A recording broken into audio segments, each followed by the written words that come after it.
Hi guys, this is Virag from Bionic and tonight we are in the Skirball Cultural Center in Los Angeles and celebrating Asian culture. We are attending on the 2022 US Asia Entertainment Summit.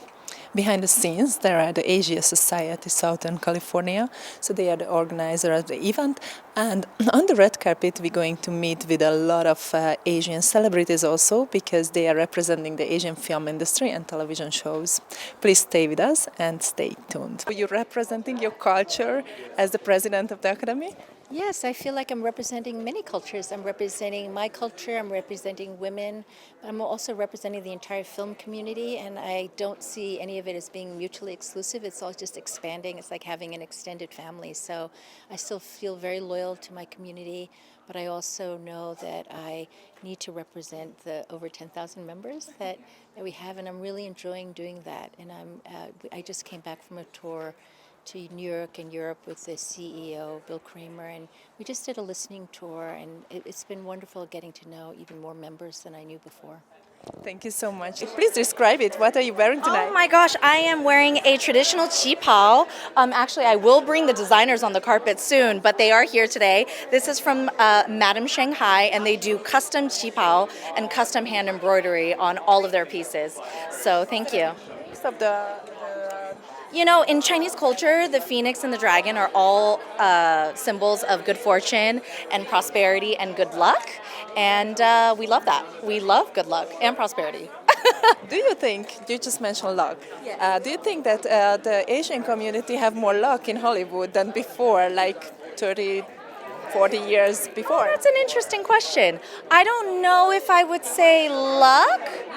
I would say that we have worked our asses off and we're finally starting to see some return. I mean, yes, of course, with everything in life, you know, luck plays a little bit into it. With projects like Crazy Rich Asians and The Farewell and Shang-Chi and all of these amazing Asian projects, it is our moment to ride on that momentum. So maybe a little bit of luck there, but a lot of people worked really hard to make those projects successful. So please share something about this big work, what is behind not just the log, but just to be more recognized Asian culture. As you mentioned, we see so many amazing movies, so many amazing actors. We're learning names now. Asia Society has been around for decades, you know, and this particular summit is the 13th annual summit. So, you know, they've been doing the work for a really, really long time, even before this big sort of catalyst of all of this Asian and Asian American talent. They've just been doing the work, you know, even beyond these galas, throughout the entire year, they hold incredible discussions, very educational panels, and bring access to a lot of people to learn more about how the US and Asia can come together. And how do you see yourself in this industry now? How do I see myself in this industry? I have been acting for a very long time. I am honored to be emceeing this evening, and I would just like to continue doing the hard work, you know. It's incredible to see the representation that is on screen now, but we still have so much work to do. Well, thank you so much for stopping by, and please share your social media with us. Great, you can find me at The Real Kara Wang. Thank you. Thank you. So I'm not going to keep you up. I just would like to ask you to comment this big honoree, what you're getting today. So please share your thoughts about it very just briefly. How do you feel about this game-changing award? Yeah. We are getting the Entertainment Game Changer Award, and I'm almost speechless about it because it doesn't feel like we have really changed the game. We didn't even know we were in the game. We feel like we're getting picked out of the game. We feel like the game is over for us, but to feel like we're changing the game, we're so honored and we're so humbled that we would even be considered for this. And how do you feel about it?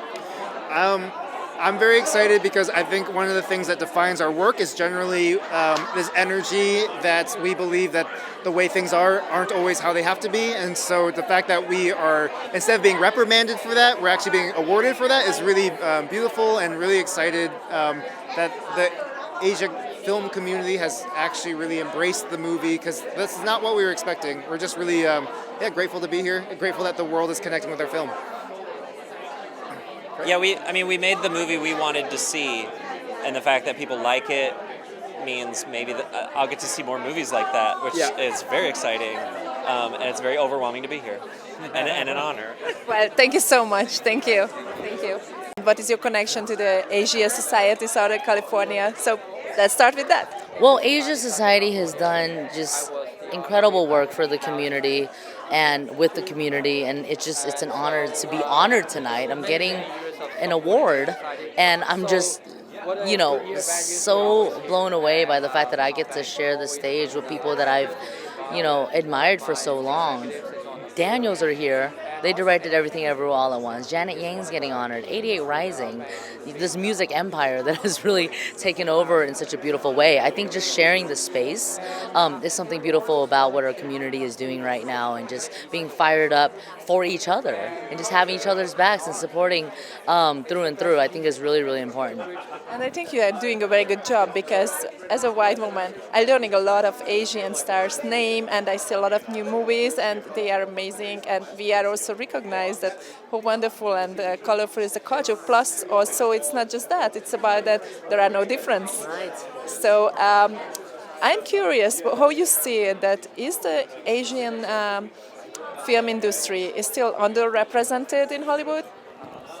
I definitely think we're still underrepresented in Hollywood, and we're catching up slowly but surely. But I think every year we get hungrier and a little more unapologetic. We're reclaiming our identities, our stories, our experiences, and I think we're just ready to not settle for any less than what we deserve, because for so long we were letting other people get the shine, And once again, you see some representation, a little more, a little progress, but it's still not as much as we deserve, So hopefully, we're a part of the shift right now and kind of changing that narrative. You're a comedian, so maybe you can bring some fun in this event. So, what is your expectation? Yeah, it's gonna be fun. It's just gonna be like a family dinner, Everyone sitting around, laughing and maybe crying tears of happiness. Who knows? It's gonna be a good time. My mom's here, my girlfriend's here. It's a good time. Yeah. It's really nice to meet you again, Esther. And please update a little bit what happened since the Emmys. Since the Emmys, well, I'm, just chugging along, the life of an actor. Still auditioning, shooting some projects. I shot a couple of fun things. I have a few more fun things coming up in November. So, just the hustle and grind and, living my joy every day, or trying. You represent the Minari tonight also. Please just go back a little bit in the time and share something about your shooting experiences. Oh, we shot Minari in Oklahoma on an actual chicken farm. And so it was, and I met actual real life chicken sexers, because they were there in the background and they showed us how to handle the chicks. And that was so meaningful to me, because it really brought it home. Because the film is set in the 80s. And so it's easy to think back in the 80s when the immigrants were first coming over, that's what they did. But no, it's going on now. And I feel like I got a really good lesson I thought I knew Korean immigrant history. But actually meeting those women and having conversations with them between shooting, during breaks, I felt like I was learning even more of the modern Korean immigration history. So it was so meaningful to me. That was fun. It was great meeting them. Yeah. So you already mentioned to be an immigrant in this country, and we are here tonight on a wonderful event. What is about? Basically, it's about this community, the Asian community.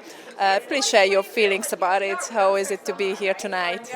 Oh, I'm so excited to be here, because this is going to be a room full of real game changers, Asian American game changers in the entertainment industry.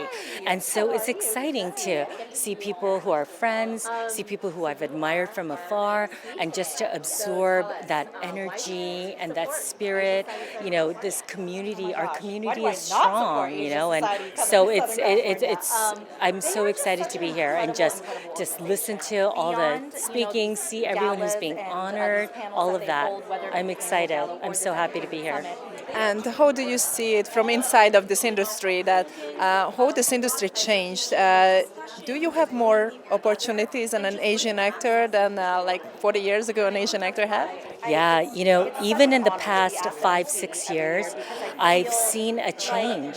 I see an increase in not just actors and representation on screen, but also behind the scenes, producers, directors, writers. And so that's really exciting because then you know that change it's not just momentary, it's actually here to stay and it's gonna keep going.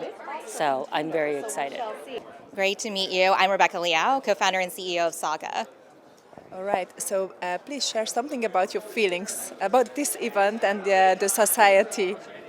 Absolutely. I'm just thrilled and honored to be here, and it's just such an exciting evening because every time that we get a chance to convene like this, you really understand how many strides this community has made in such a short amount of time. And we're honoring some remarkable, remarkable creators tonight, and I'm honored to be here. And also, I noticed that the Asian culture is more seen nowadays. Do you also feel that your work is really showing some results? Absolutely. I think that the most important thing for people to understand about Asian culture is that it's quite diverse. So Asia is a very big continent, and for the people who immigrated to this country, we all come from very different backgrounds. We all have diverse personalities, and I think the work of the last few years has been to allow people to understand there is an Asian community. However, we're all quite different, and I think that work is continuing. So I'm very encouraged that people understand the cohesion of the community, but they also understand the diversity at the same time. What is the goal? What is next step, basically? The next step, well, there are so many next steps, but we want more of our stories to be told. We want people to understand that Asian storytelling and Asian stories really sell. It's great business. But we also want Asian Americans represented in every sector of entertainment, whether it's in front of the screen or in the production studio, in these companies, in technology entities that are creating all this innovation. So we would love to have more Asian American participation in these sectors and recognition of the work. Well, I think this work is never ending and let's keep going. So thank you so much for stopping by. I am Katie Sue, the chair of Asia Society Southern California. It's wonderful to meet you because I want to know so much about its society. Please share something about it from inside. Asia Society helps navigate shared futures on a global scale, and so we bring together, game changers across industries, climate change, entertainment. We get to celebrate our annual entertainment summit in its 13th year, and so this particular chapter in Southern California, we get a chance to actually talk about how the industry shapes those narratives globally.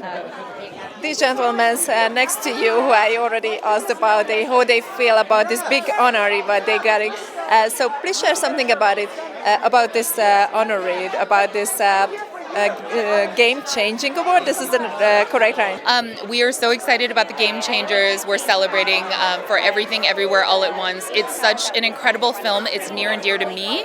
I grew up watching Michelle Yeoh. It was such a beautiful piece of art.